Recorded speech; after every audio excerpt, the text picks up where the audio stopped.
I'm Indy Nidell, and this is Out of the Trenches, where I sit here in my chair of wisdom and answer your questions about the First World War.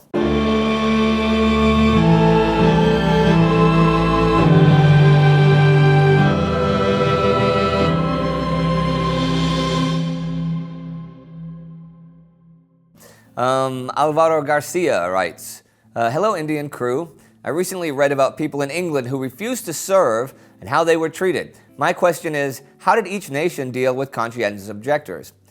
Okay, conscientious objectors, or we can call them COs for short. These are people who refuse to fight in a war on the grounds of, well, religious or other moral objections. They occurred in every belligerent nation. How they handled it differentiated, though not too much.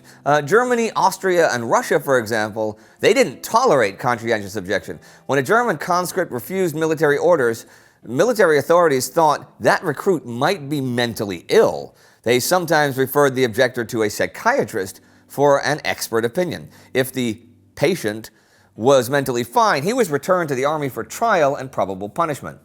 If he was thought to have a mental disorder, he was confined to a mental institution. The anti-conscription movement in the UK was bigger.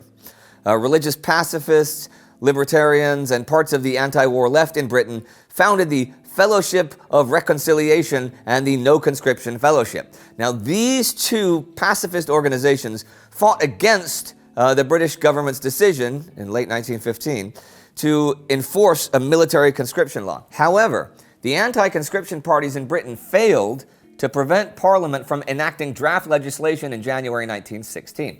But because of the pacifists' well-publicized concerns, the law included a clause allowing COs to apply to local military tribunals for exemption from the army. 16,000 people, or almost 1% drafted, tried to claim a conscientious objector status. Now, the courts granted only 350 unconditional exemptions, assigned non-combatant duties to about 6,000 people, and sent nearly 3,500 more to special work camps. Many of the remaining activists ultimately accepted alternative military or civilian service. In the end, only 1,298 took an absolutist position and refused all service. Those who did were arrested for their continued resistance and were incarcerated. Also, they lost their right to vote for 7 years after the war. Let's see, another anonymous question. Oh, I have an anonymous question here.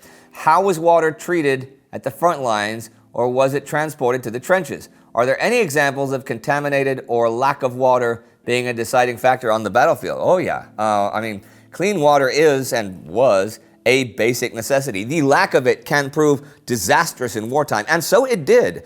For example, the Ottoman Empire's forces in Gallipoli and Mesopotamia had to deal with large outbreaks of typhus, malaria, and dysentery because of a lack of enough clean water.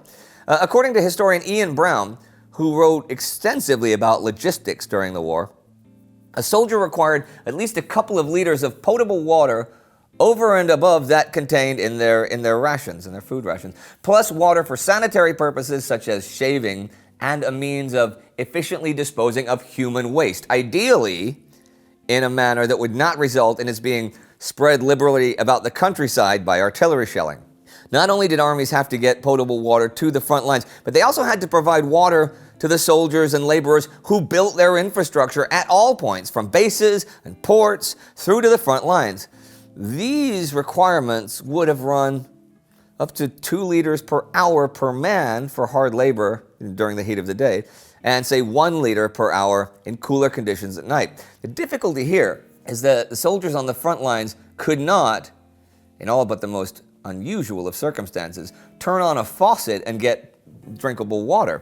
As a result, armies had to build the infrastructure required not only to get the water in the first place, but then also to treat it and make it potable and both store and move it in sufficient quantities to meet the needs of the soldiers in the trenches and those building the lines of communication. Pipelines were used in some areas, but they were really vulnerable to artillery. Anywhere near where fighting might occur, water had to be moved by vehicle in containers and physically delivered to the troops. By early 1916, for example, the British Expeditionary Force had worked out what levels of resupply their formations required on a daily basis. They adopted the division as their standard unit for resupply, because by then they'd learned pretty much what a division consumed daily, regardless of the fighting. The contents of what became termed a divisional pack filled 20 railway cars. Rations for the troops filled 5, 2 bread, 2 groceries, 1 meat. Rations for the division's locomotive power, shall we say, filled 10, 5 of oats, 4 of forage, and 1 of gasoline. And to this they added a car each of coal or coke, mail ordnance, mechanical transport, spares, and 1 additional car with miscellaneous goods. Let's see. East Van Mungo writes, "Hello, Indie crew and the Chair of Wisdom." All right, hello, Chair. January 25th marks the 100th anniversary of the death of my great-uncle, a scout in the 54th Battalion of the Canadian Expeditionary Force. He died at age 19, already a veteran of Arras, Vimy, Hill 70, and Passchendaele. Wow. On the 25th of January, his company was moving from the rear into the reserve trenches. Artillery killed him and 4 other men. Random deaths like this, with no offensive or defensive action happening, were apparently known as wastage. Can you tell me more about wastage? Thank you for your time. Keep up the good work. All right. Yeah, sure. Well, most of the Canadian casualties died in battle. Of the 425,000 Canadians who were deployed at the Western Front, 51,758 of them, and nurses, were killed in action or died of their wounds. Of this, 58% of all Canadian deaths were caused by artillery. But not all of these deaths were part of major battles. So, due to the categorization of battles both geographically and time-wise, many deaths fall outside of these categories and thus become wastage. These deaths did not contribute to any battle per se and were thus wasted deaths.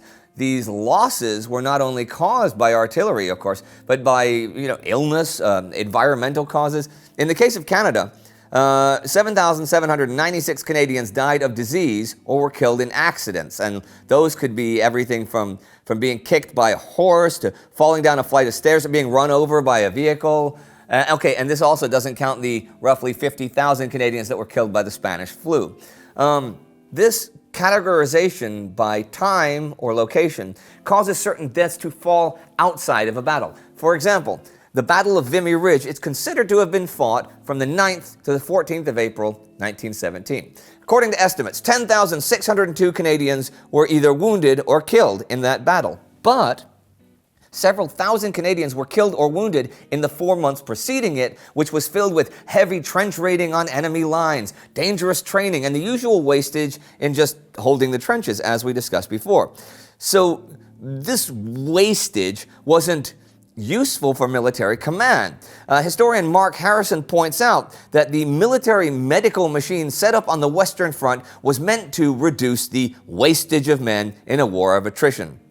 The treatment of, say, shell shock was meant to reduce the contagion of other soldiers. But imagine hearing that the death of your loved one was being described as wasted and useless, as if any death in this war was more useful than another one. Well, that's all for today, but if you'd like to see our episode When Vimy Ridge Actually Happened, which is a very good episode, you can click right here for our weekly episode when that got started.